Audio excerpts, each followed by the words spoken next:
Hello প্রিয় বন্ধুরা, তোমরা সবাই কেমন আছো? আশা করি তোমরা সবাই ভালো আছো।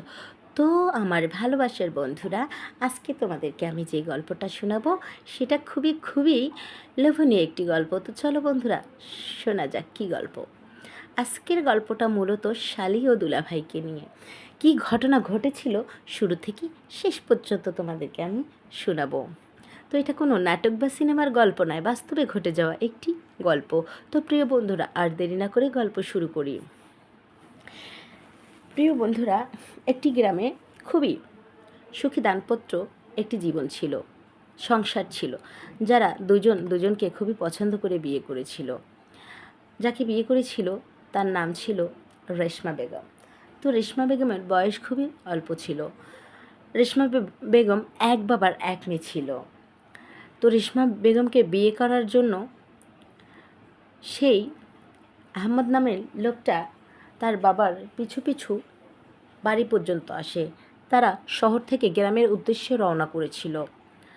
বা রেশমার বাবার পিছু পিছু আস্তে আস্তে তার সঙ্গে কথাবার্তা বলতে বলতে সেই আহমদ নামের লোকটা তার বাবাকে পুরোই পটিয়ে ফেলে।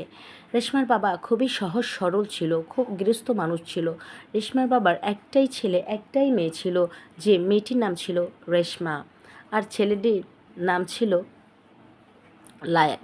যাই হোক, সকালবেলা সারা রাত ট্রেন জার্নি থেকে শুরু করে ট্রেন জার্নি শেষ হওয়া পর্যন্ত ওই লোকটা রেশমার বাবার সঙ্গেই ছিল এবং তার কথায় বার্তায় পুরো ব্রেনটা রেশমার বাবা ওই আহম্মদ নামের লোকটার প্রতি চলে যায়। আসার পর সে লোকটা বাড়িতে আসলো, সরাসরি বিয়ের প্রস্তাব দিল। রেশমার বাবা জানতে চাইলো যে লোকটার বাড়ি কোথায়, ঘর কোথায়, গ্রাম কি, বাবার নাম কি। সে সমস্ত ঠাই ঠিকানা ঠিকঠাক মতো দিলেন এবং রেশমার বাবা যাচাই বাছাই করলেন। করার পরে তার মেয়ের সঙ্গে ওই আহমদ নামের লোকটার বিয়েও ঠিক করে দিলেন। দেওয়ার পরে বিয়ের বেশ কয়েকটা বছর কেটে গেছে। হ্যাঁ, এই কয়েক বছরে রেশমা খুবই ছোট ছিল, স্বামী কি জিনিস বুঝতো না। কিন্তু রেশমার যে স্বামী ছিল আহমদ, তার অনেক অনেক সয় সম্পত্তি ছিল, অনেক টাকা পয়সার মালিক ছিল। রেশমা ছোট হয় ওগুলো সামাল দিতে পারতেন না। কিন্তু রেশমার স্বামী ছিল খুবই চতুর একজন ব্যক্তি। সে জায়গায় জায়গায় যেখানে যেত সেখানেই একটা একটা করে মেয়ের জীবনকে তছনছ করে রেখে দিত। এই বিষয়ে রেশমা অজানা ছিল। এদিকে রেশমার একটি মেয়ে হয়ে গেছে, অন্য একটি মেয়ে তার কোলে সবে মাত্র এসেছে। যাই হোক, এখন একা একা এত বড় সংসার কিছুতেই সামাল দিতে পারছেন না। অন্যদিকে রেশমার স্বামী বেশিরভাগ সময়ই বাহিরে থাকতো ব্যবসার কাজে। সে অনেক বড় ব্যবসায়ী ছিল। তো রেশমা বলল, রেশমার ফুফাতো বোন আছে বাড়িতে।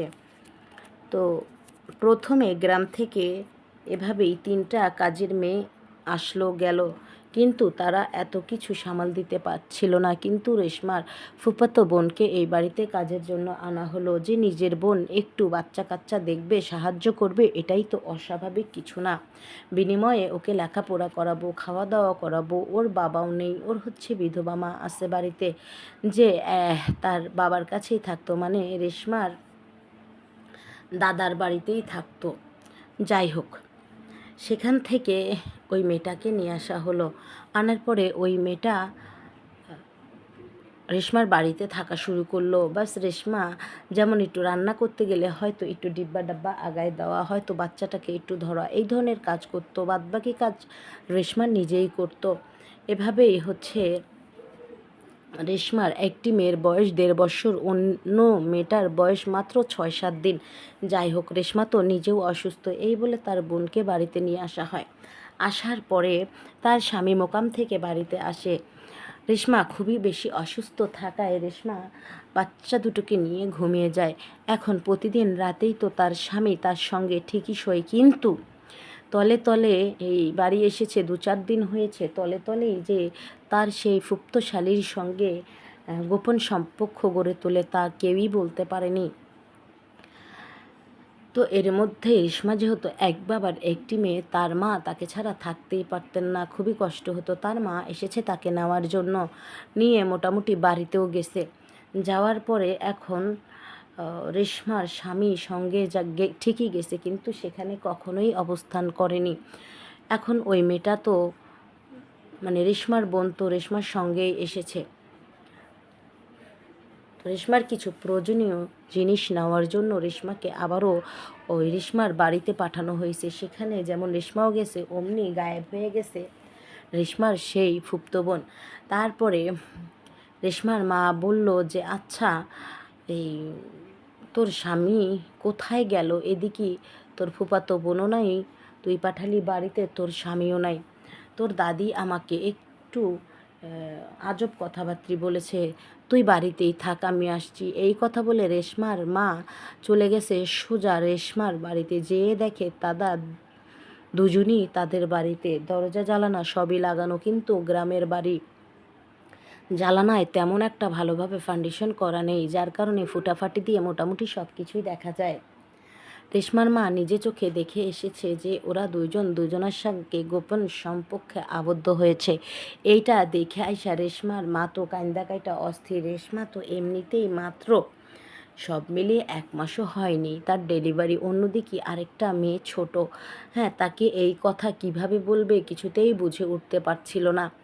দু চোখ যেন তার কান্নায় ভেঙে পড়েছে। অমনি ওর মা আসার আগে ওর দাদি বলছে, হ্যাঁ রে রেশমা, তোর স্বামী কি সবসময় বাড়িতেই থাকে? আমি দেখলাম যে তোর ফুপ্তো বোনের সঙ্গে আমি একটু বাইরে গিয়েছিলাম, আমাদের ঘরে দুজনে শুয়েছিল, শুয়ে তো ওসব করছিল। এসবের দিকে কি একটু নজর রাখিস তুই?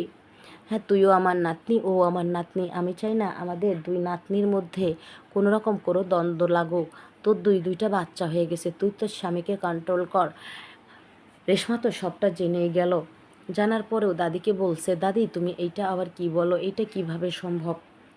তারপরে ওর মা তো অলরেডি সব কিছু দেখে এসেছে। মায়ের এত এত কান্না, কিছুতেই মেয়ের সামনে নিজেকে সে কন্ট্রোল করতে পারছে না। তারপরও 1 দিন 2 দিন 3 দিন যখন দেখলো যে রেশমারও মন টন খারাপ, তখন ওর মায়ে নিজেই জিজ্ঞাসা করলো, আচ্ছা রেশমা কী হয়েছে?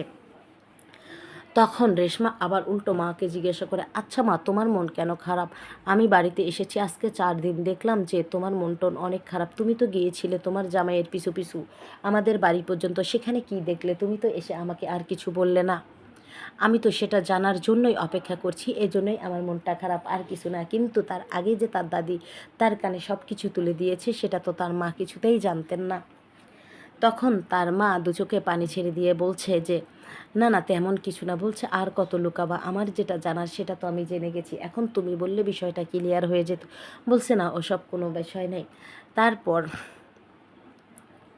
রেশমা তার স্বামীকে সারা দিন গেল রাত গেল আসেনি, পরের দিন দুপুরে এসেছে। প্রশ্ন করলো, তুমি কোথায় থাকো? আমি এখানে ছোট বাচ্চা নিয়ে পারি না, দুইটা বাচ্চা, তুমি তো কয়েকদিনের জন্যই মাত্র বাড়িতে আসো, তোমার তো আমার পাশে থাকার কথা, তোমার বাচ্চাদেরকে একটু হেল্প করার কথা, তাদের আমাকে সাহায্য করার কথা, কিন্তু তুমি তা না, কোথায় হারিয়ে যাও তুমি?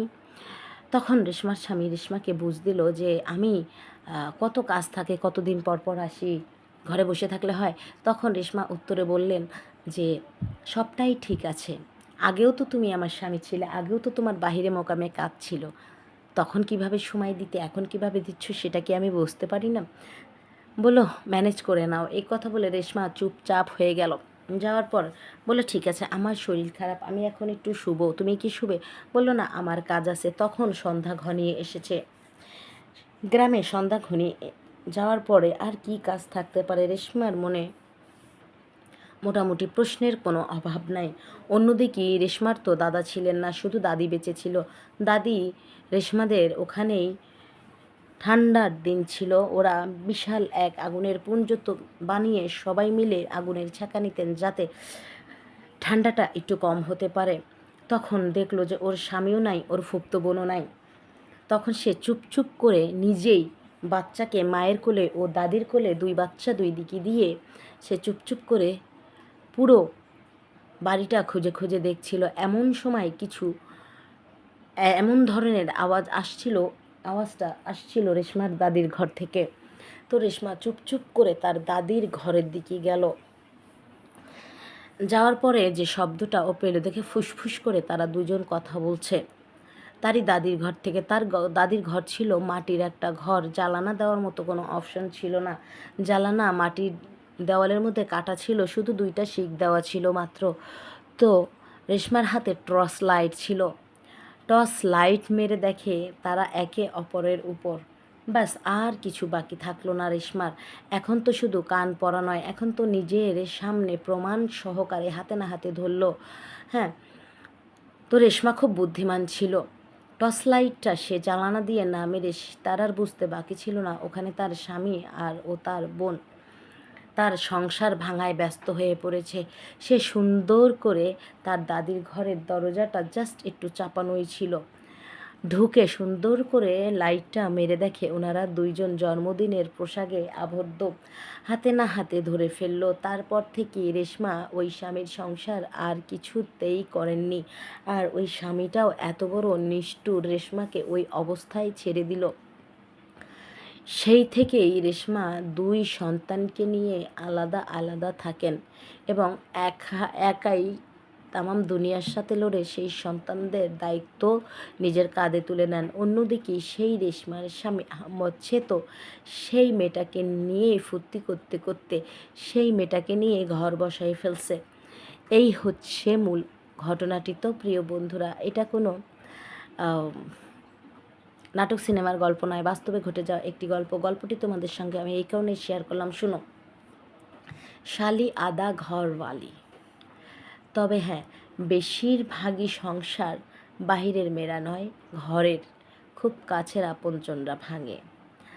আর যে বোনরা এই ধরনের সংসারগুলো ভাঙে তারাই বা কেমন বোন, আর যে স্বামীগুলো স্ত্রী সন্তান রেখে এগুলো করে তারাই বা কেমন, কতটা বিশ্বস্ত স্বামী আমি জানি না। তবে এগুলো করা মোটেও ঠিক নয় আমি মনে করি। এই জন্যই গল্পটা তোমাদের সঙ্গে আমি শেয়ার করলাম। দেখো, ভুলভ্রান্তি তো অনেকই হয়, হওয়ার পরেও কিন্তু মানুষ নিজের দায়িত্ব কর্তব্য মেটায়। একটা ছেলে 2টা 3টা বিয়ে করতেই পারে, তার মানে বাচ্চা সহ একটা মহিলাকে ছেড়ে দেবে, এটা কখনোই কাম্য নয়। এই জন্যই শেয়ার করলাম। সবাই ভালো থেকো, সুস্থ থেকো। আজকে এই পর্যন্তই, হাজির হব আবারও কোনো গল্প নিয়ে তোমাদের সামনে। ততক্ষণ পর্যন্ত সবাই ভালো থেকো। আজকে এই পর্যন্তই। Bye bye, take care.